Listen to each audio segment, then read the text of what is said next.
আসসালামু আলাইকুম ভিউয়ার্স। বাংলাদেশের সর্বশেষ আপডেট সংবাদে আপনাদের স্বাগত। জানিয়ে দিব হাতে থাকা সর্বশেষ আপডেট বাংলা সংবাদ।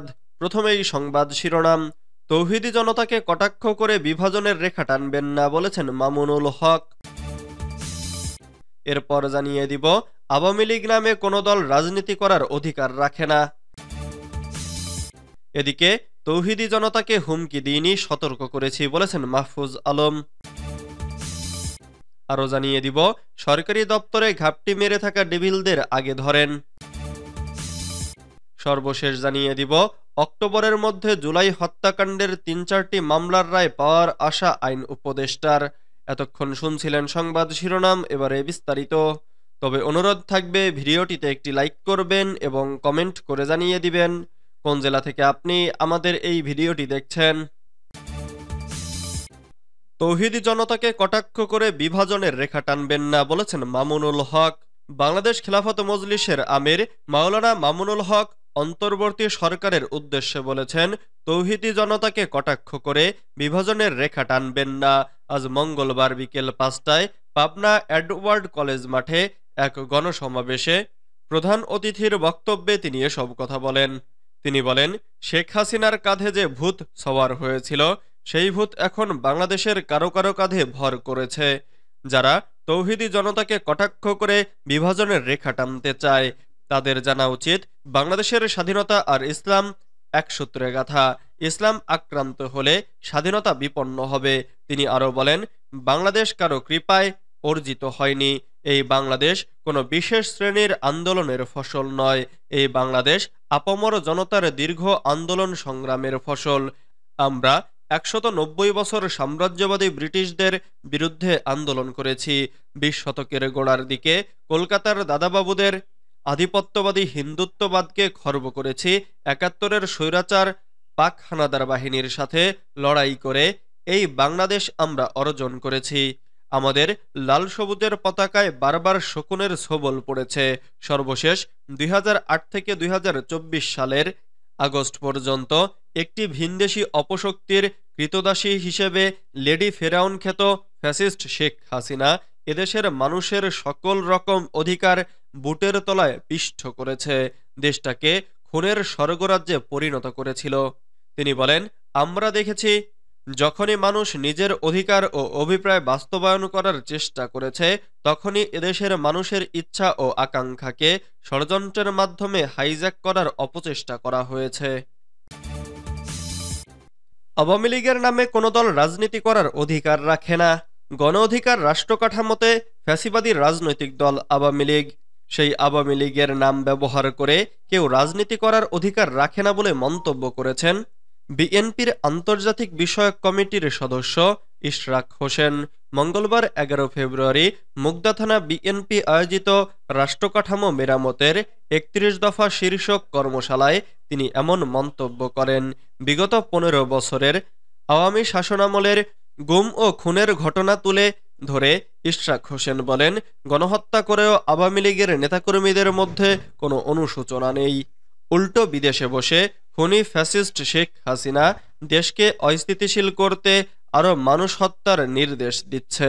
আওয়ামী লীগ, যুবলীগ ও ছাত্রলীগের সন্ত্রাসীরা তার নির্দেশ বাস্তবায়নের পরিকল্পনা এবং বাস্তবায়নের চেষ্টা করেছে বলেও অভিযোগ করেন তিনি।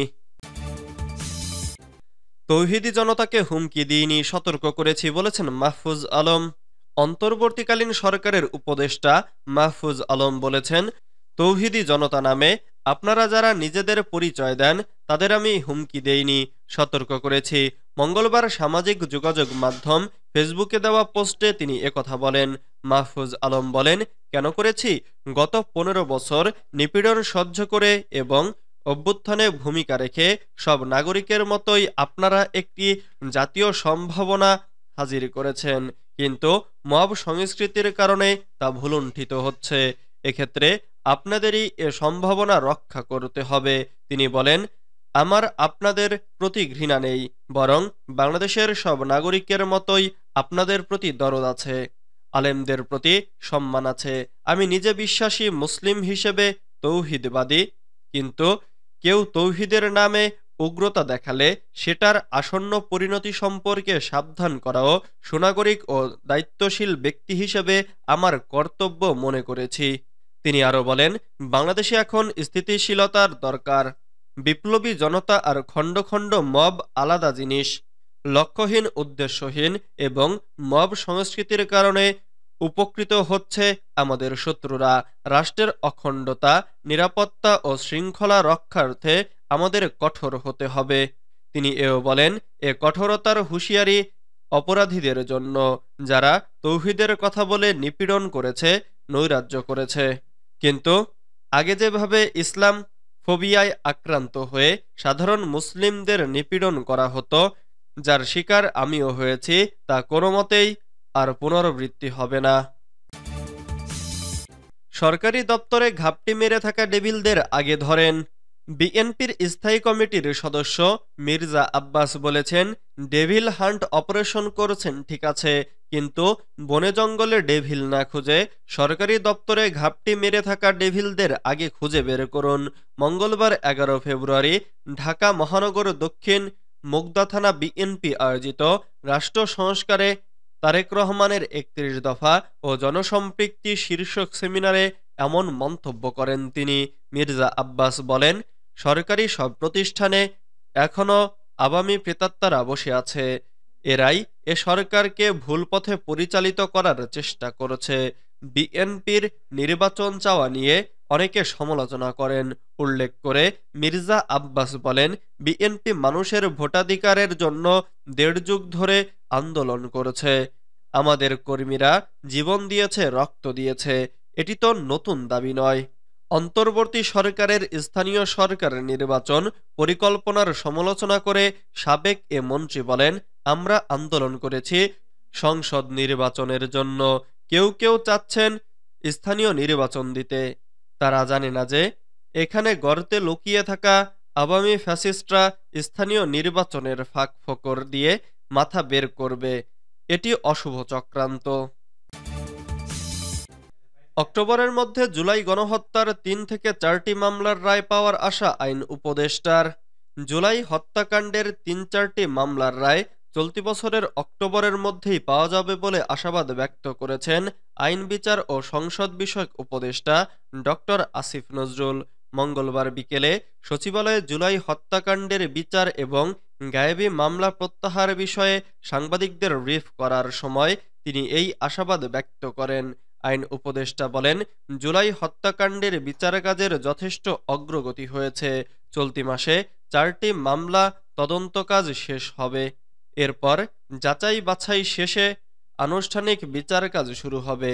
তবে এই আনুষ্ঠানিক বিচার কাজ শুরু করতে 3 সপ্তাহ সময় লাগবে। আইন অনুযায়ী এই 3 সপ্তাহ সময় ডিফেন্স টিমকে দিতে হয় তাদের প্রস্তুতির জন্য। এরপর ঈদের পর এপ্রিল মাসে মামলার সাক্ষ্য গ্রহণ পর্ব শুরু হবে। তিনি বলেন, যেহেতু এই আদালতে সাক্ষ্য গ্রহণ ঘন ঘন হয়, তাই আশা করছি আগামী অক্টোবরের মধ্যে 3-4টি মামলার রায় হয়ে যাবে। এসব মামলায় সাবেক প্রধানমন্ত্রী শেখ হাসিনা সহ আওয়ামী লীগের শীর্ষস্থানীয় নেতা, শীর্ষস্থানীয় পুলিশ এবং প্রশাসনিক কর্মকর্তা আসামি রয়েছেন।